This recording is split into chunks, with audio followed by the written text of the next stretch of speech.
നമ്മൾ നാലാമത്തെ ക്വസ്റ്റ്യൻ നോക്കുക. When nitrogen and hydrogen combines to form ammonia. Nitrogen and hydrogen combines to form ammonia. The ratio between volumes of reactants and products is 1:3:2. Name the law of chemical combination. ചോദ്യം ഇതാണ്. നൈട്രജനും ഹൈഡ്രജനും കൂടി ചേർന്ന് ammonia ഉണ്ടാകുന്നു. ഈ റിയാക്റ്റൻറ്റുകളായ നൈട്രജനും ഹൈഡ്രജനും അതേപോലെ പ്രോഡക്റ്റായ അമോണിയയും അവർ തമ്മിലുള്ള വോളിയം വെച്ചിട്ടുള്ള റേഷ്യോ എത്രയാണ്? 1:3:2. ഏത് നിയമവുമായി ബന്ധപ്പെടുന്നതാണ്? Name the law of chemical combination. നമ്മൾ ശ്രദ്ധിക്കേണ്ടത് നൈട്രജൻ ഗ്യാസിയസ് സ്റ്റേറ്റിലാണ്, ഹൈഡ്രജൻ ഗ്യാസിയസ് സ്റ്റേറ്റിലാണ്, അമോണിയയും ഗ്യാസിയസ് സ്റ്റേറ്റിലാണ്. അപ്പോൾ ഗ്യാസിയസ് റിയാക്റ്റൻറ്റുകളും ഗ്യാസിയസ് പ്രോഡക്റ്റുകളും തമ്മിലുള്ള വോളിയം റേഷ്യോ സിമ്പിൾ റേഷ്യോയിലാണെങ്കിൽ, അതായത് 1:3:2 പോലെയുള്ള സിമ്പിൾ റേഷ്യോയിലാണെങ്കിൽ അത് ഏത് നിയമമാണ്? Gay Lussac's law of gaseous volume. Gay Lussac's law of gaseous volume. അത് എഴുതുന്നതിന് നമുക്ക് 1 മാർക്ക് ഉണ്ടാവും. Gay Lussac's law of gaseous volume. അടുത്ത question. A given compound always contain exactly the same proportion of elements by weight. A given compound always contain exactly the same proportion of elements by weight. ഒരു compound എപ്പോഴും ഉണ്ടാകുന്നത്, എപ്പോഴും അതിലെന്തുണ്ട്? ഒരേ എലമെൻറ്റുകൾ കൃത്യമായ proportional. അതാണ് തന്നിട്ടുള്ളത്. Name the above law. ഈ ലോയുടെ പേരെഴുതുക, അതിനൊരു മാർക്കാണ്. Write the name of the scientist who proposed the law. ആരാണ് ഈ ലോ പ്രപ്പോസ് ചെയ്തത്, കൊണ്ടുവന്നിട്ടുള്ളത്? എന്താണ് ലോയുടെ പേര്? Given compound always contain exactly same proportion of elements by weight. ഏത് ലോ ആണ്? Law of definite proportion. Law of definite proportion. രണ്ടാമത്തെ ക്വസ്റ്റ്യൻ, ആരാണ് ആ ലോ കൊണ്ടുവന്നത്? ആരാണ്? ലോ ഓഫ് ഡെഫിനിറ്റ് പ്രൊപ്പോർഷൻ ആരാ ഇൻട്രൊഡ്യൂസ് ചെയ്തത്? Joseph Proust. Law of definite proportion by Joseph Proust. Law of multiple proportion ആരായിരുന്നു? John Dalton. Law of conservation of mass ആരാണ് കൊണ്ടുവന്നത്? Antonio Lavoisier. ഓക്കെ, ഇനി നമുക്ക് കുറച്ച് ക്വസ്റ്റ്യൻ, ഞാൻ ക്വസ്റ്റ്യൻ വായിക്കാം, നിങ്ങൾ നന്നായിട്ട് ശ്രദ്ധിക്കണം, കാരണം ഇതിൻ്റെ കുറേയൊക്കെ റിപ്പീറ്റേഷനാണ്. അടുത്തൊരു question. Hydrogen combine with oxygen to form 2 different compounds. First one H2O, second one H2O2.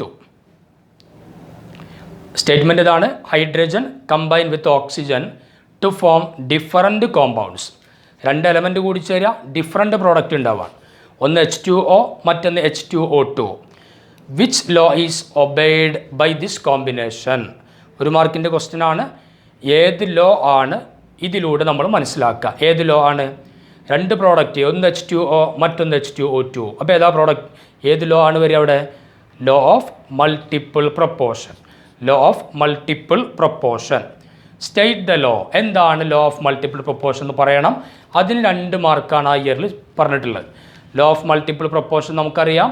when 2 elements combine to form more than 1 products, the atomic masses of different atomic masses of the element with different mass attached with fixed mass bear a simple ratio. That is law of multiple proportion.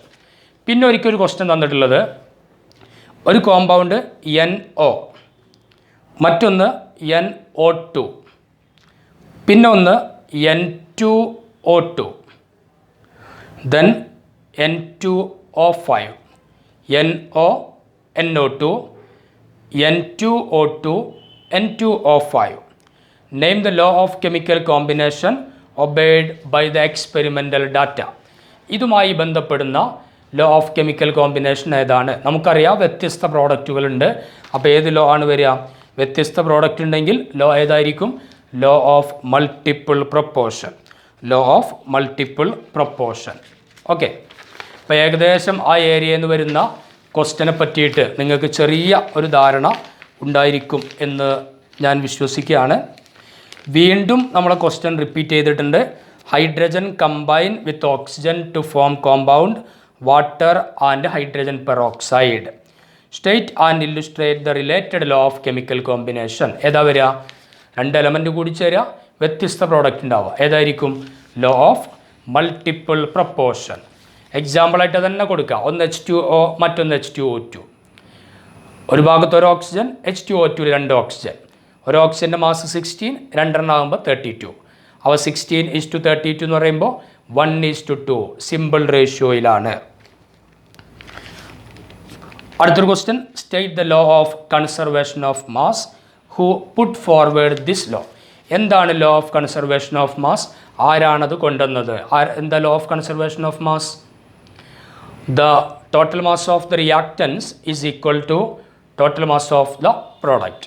അല്ലെങ്കിൽ mass can neither be created nor be destroyed. ആരാണ് ഈ law കൊണ്ടുവന്ന ആൾ? Antonio Lavoisier. Antonio Lavoisier. പിന്നൊരു question ഇതാണ്. Name the law of chemical combination illustrated by the pair CO and CO2. ഏത് law ആണ്? CO and CO2 വ്യത്യസ്ത product ആണ്. അപ്പോൾ ഏത് ലോ ആയിരിക്കും? Law of multiple proportion. Again repeat ചെയ്യുന്നുണ്ട്. State and explain law of conservation of mass. Law of conservation of mass എന്താണെന്ന് പറയണം, അതിനെ എക്സാമ്പിൾ വെച്ചിട്ട് പറയണം. ഇത്തരം ചോദ്യങ്ങളാണ് ഒരുപാട് വർഷങ്ങളായിട്ട് 2008 മുതൽ കഴിഞ്ഞ വർഷം വരെ നമ്മളോട് ചോദിച്ച ഈ ഭാഗത്തു നിന്നുള്ള ചോദ്യങ്ങൾ ഇത്രയാണ്. അത് എല്ലാ വർഷവും ഏകദേശം ഒരു 2 മാർക്ക്, 1.5-2 മാർക്ക് കണക്കാക്കിയിട്ടെങ്കിലും ഈ ഭാഗത്ത് നിന്ന് ക്വസ്റ്റ്യൻ വരുന്നുണ്ട്. അതുകൊണ്ട് വളരെ ഇമ്പോർട്ടൻ്റ് ആണ്, നന്നായിട്ട് ശ്രദ്ധിക്കണം.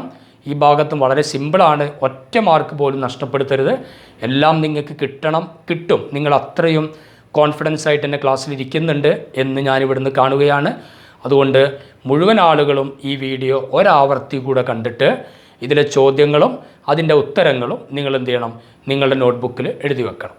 എന്നിട്ട് നമ്മൾ നേരിൽ ക്ലാസ്സിലേക്ക് വരുമ്പോൾ ഇതിൻ്റെ ക്വസ്റ്റ്യനിങ് ഉണ്ടാവും. പിന്നെ കുറച്ച് ക്ലാസ് കഴിഞ്ഞാൽ തന്നെ നമ്മൾ ഇതിൻ്റെ എക്സാമിനേഷൻ സ്റ്റാർട്ട് ചെയ്യും.